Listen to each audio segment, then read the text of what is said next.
Olá, pessoal! Sejam bem-vindos novamente à disciplina de Estruturas Avançadas de Dados 2. Meu nome é Patrícia Agostinho Jacques Maiar, sou professora do Unicinos e estou acompanhando você nessa disciplina. Nessa semana, nós vamos entrar na terceira semana de aula, onde a gente vai ver diversos conteúdos de Hashtable.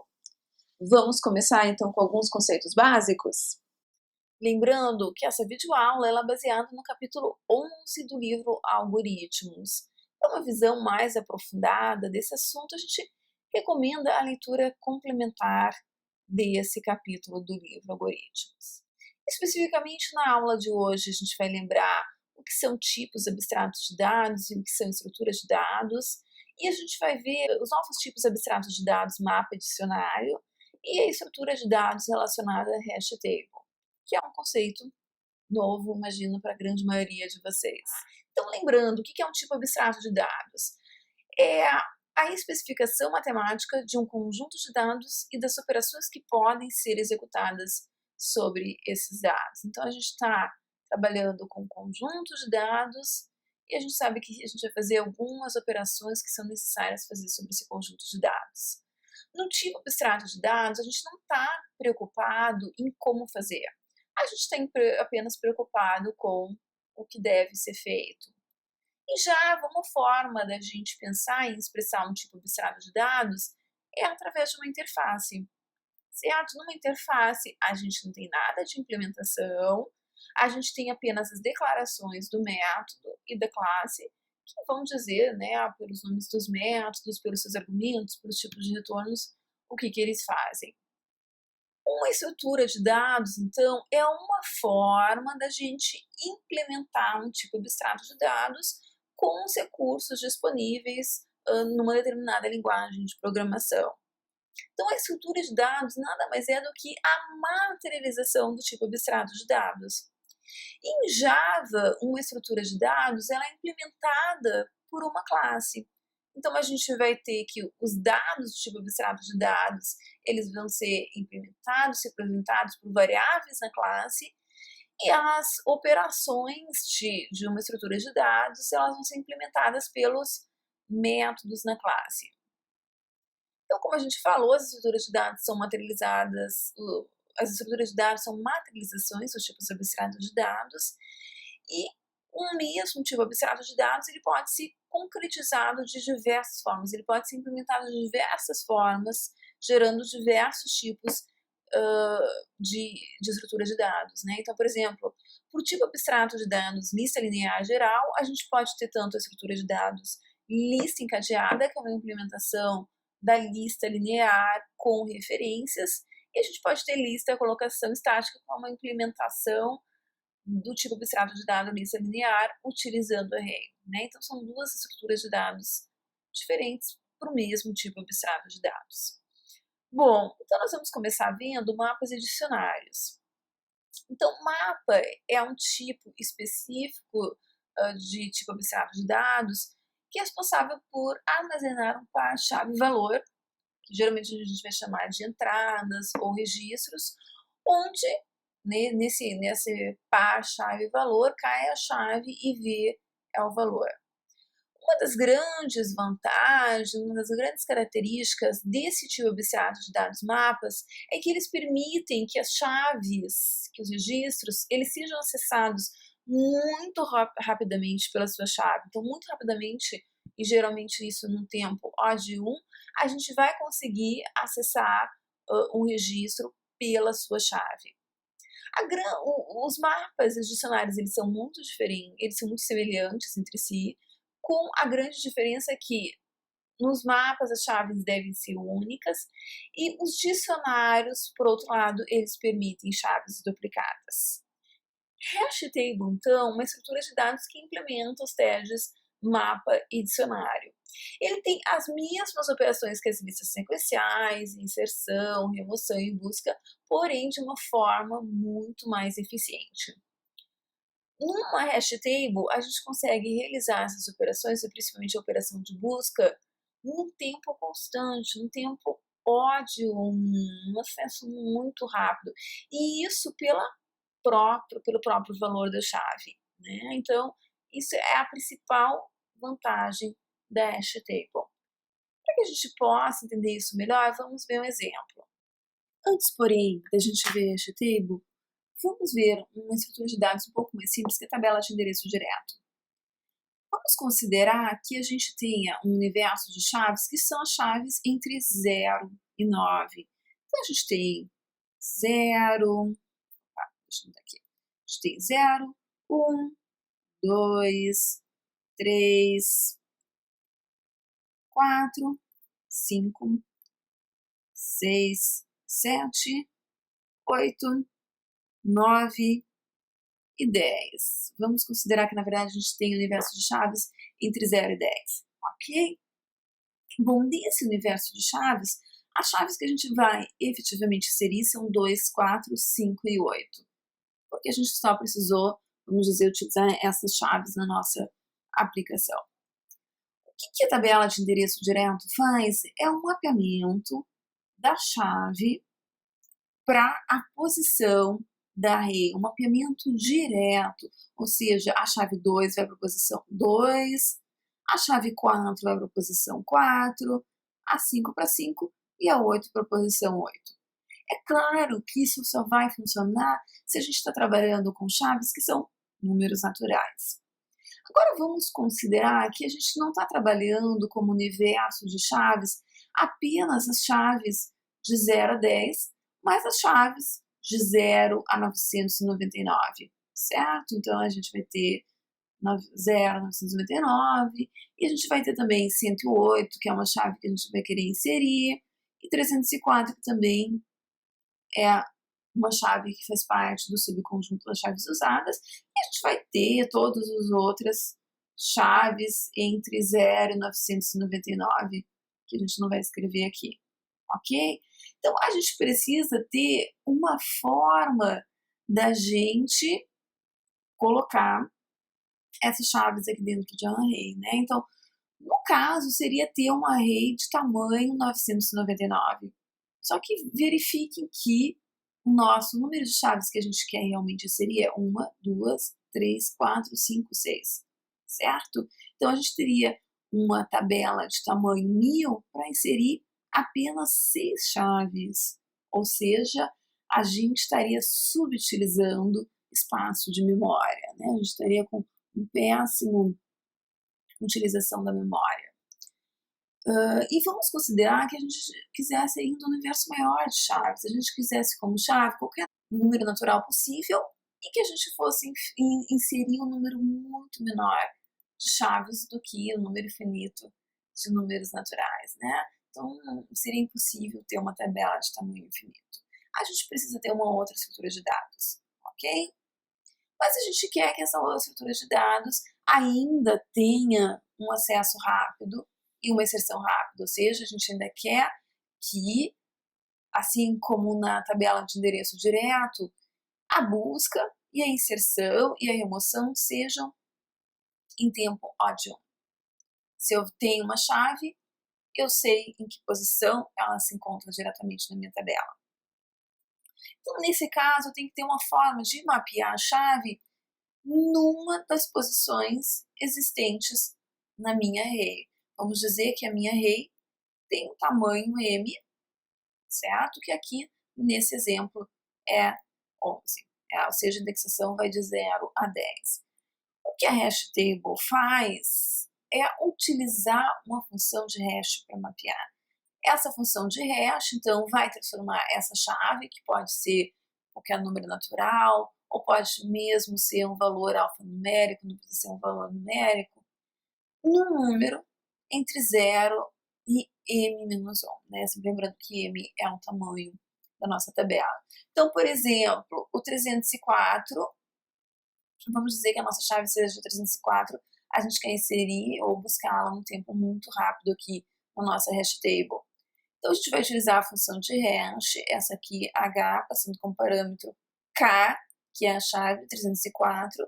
Então, k, 304, mod, que é o resto da divisão inteira, podemos representar para o percent, que é o símbolo utilizado para o Java, 11, que aqui no caso é o nosso m, o tamanho da nossa tabela, certo? Por que a gente está utilizando essa operação?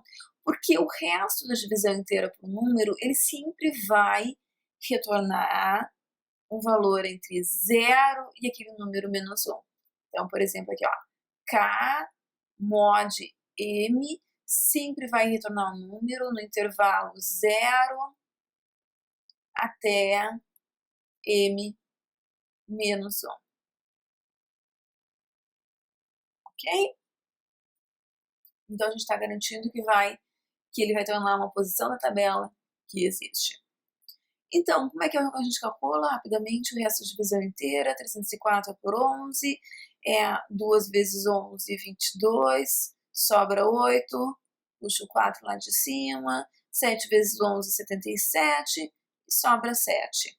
Então, o número 304 vai para a posição 7, ok? Faltou ainda o número 108 aqui.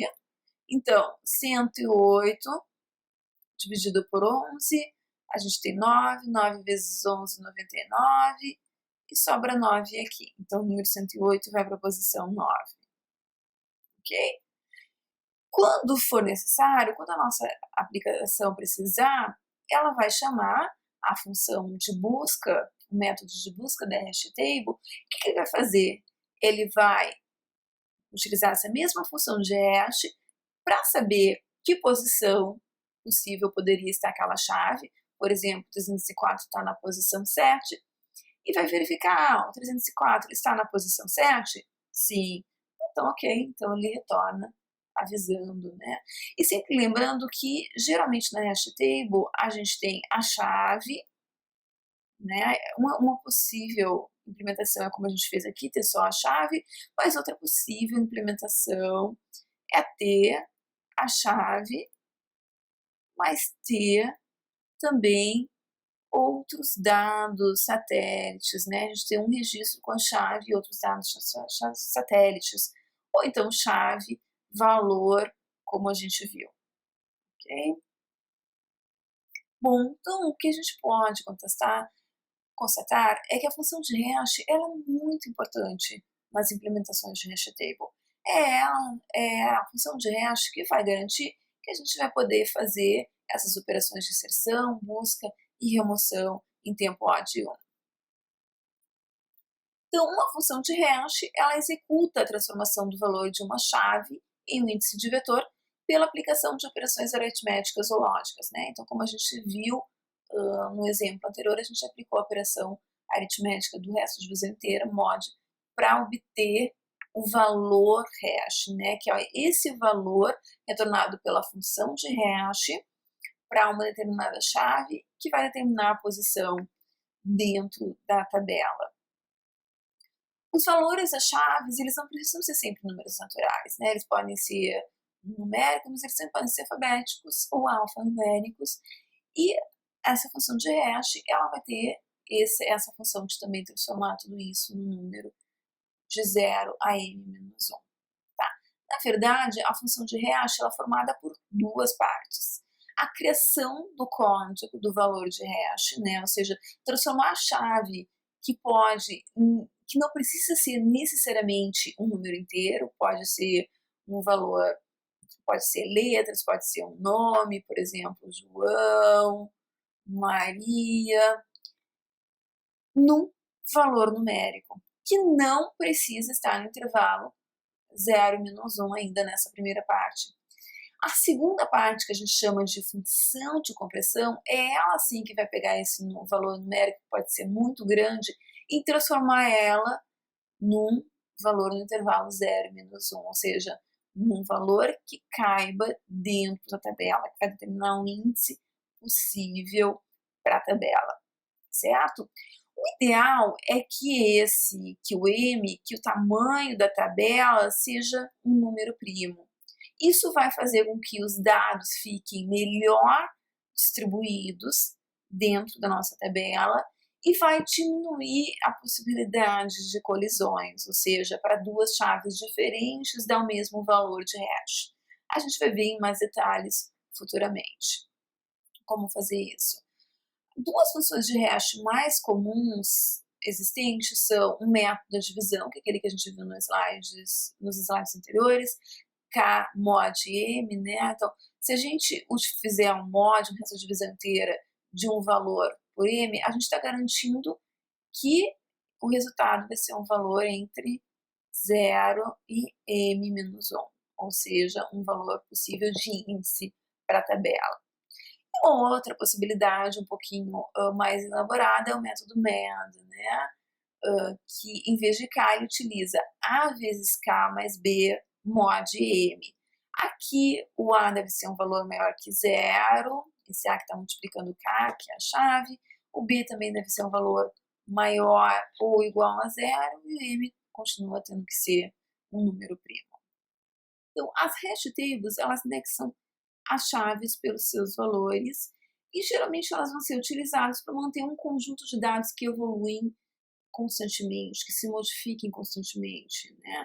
Então, por exemplo, a gente está trabalhando com transações, com endereços IP, modificando dados de determinadas pessoas, e a gente precisa realizar um acesso muito rápido de um registro pela chave, pela matrícula da pessoa ou pelo IP, para que a gente possa modificar. E a grande vantagem, então, das hash tables é que elas permitem fazer essas operações de inserção, deleção e busca de um novo registro num tempo constante, num tempo de execução O de 1, certo? Isso porque a inserção, né, esse acesso a uma determinada posição de uma array a gente realiza em tempo O de 1, e a função de hash a gente utiliza também, a gente faz também uma operação matemática, a gente também realiza no tempo O de 1. Então, O de 1 mais O de 1, a gente vai ter O de 1. Vamos ver agora alguns exemplos muito interessantes de aplicações de hash table. No primeiro exemplo, a gente vai fazer desduplicação, ou seja, a gente vai remover registros de chaves duplicadas. Vamos dizer que a gente tenha como entrada um stream de objetos, como um arquivo de log de um servidor ou dados chegando em tempo real por um socket. E a gente quer remover dados duplicados, vamos dizer que a gente queira verificar o número de visitantes de um site web. No nosso servidor vão ter muitos registros duplicados de acesso de um determinado usuário em diferentes páginas do meu site web. Eu quero remover esses registros duplicados e ficar com um registro para cada usuário, um registro apenas para cada usuário. Então, uma solução para a gente fazer isso é utilizar a hash table. Cada vez que um novo dado chega, um novo registro de um usuário chega, eu acesso a minha hash table para verificar se aquela chave já existe na hash table. Se ela já existe, eu substituo o valor. No caso da minha aplicação, que está guardando número de visitantes de um site web, cada vez que o acesso de um usuário, de um visitante chega, eu vou verificar na hash table se o IP dele já está registrado.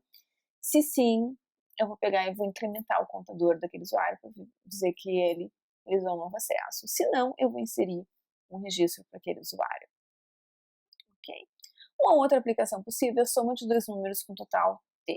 Vamos dizer que a gente tem uma array não ordenada de inteiros e a gente quer determinar se existem dois números inteiros, x e y, tal que a soma desses dois números inteiros dê T. Existe uma solução bastante inocente para fazer isso.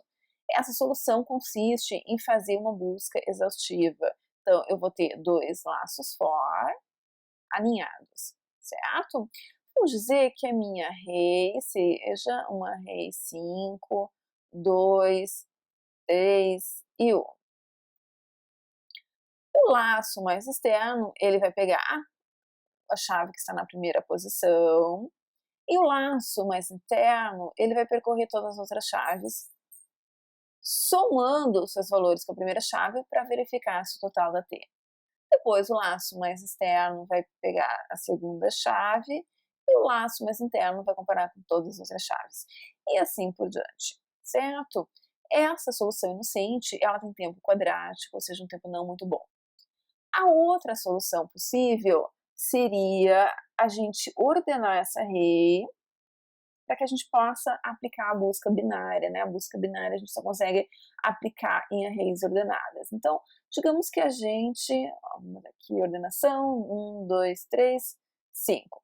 Digamos que a gente vá ordenar com o método heap-sort, que a gente vai ver, inclusive, nessa disciplina um pouco mais adiante, que ele tem um tempo n log de n, que é um tempo bem interessante, ok?